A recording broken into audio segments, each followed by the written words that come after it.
तो आज हम एपिसोड 300 के कुछ अहम हिस्सों को देख रहे हैं। फिर आज से शुरू करते हैं। वो गुल के लिए बहुत बेचैन है, लगातार फोन पे फोन। जी, ऐसा लगता है कि वो गुल के बगैर रह ही नहीं सकता।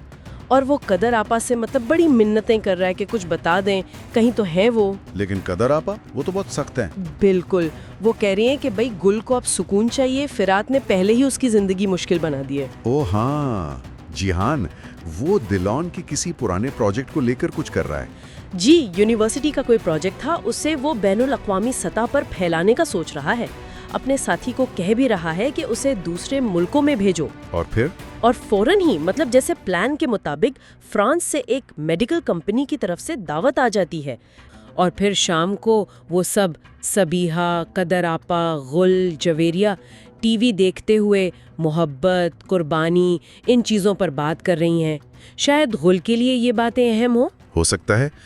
और बिजनेस मीटिंग में जवाहिर के लिए शेयर्स बेचकर फंडिंग बढ़ाएं। जी, लेकिन आज़ादे साहिबा मोहतात है और बारान और दिलान की खुशियों पर जिहान की साजिश का साया है। और दूसरी तरफ हसन के छुपे दुश्मन की तलाश जारी है। जी, और जिहान की ये फ्रांस वाली पेशकश ये कहानी में एक नया मोड़ ला सकती है।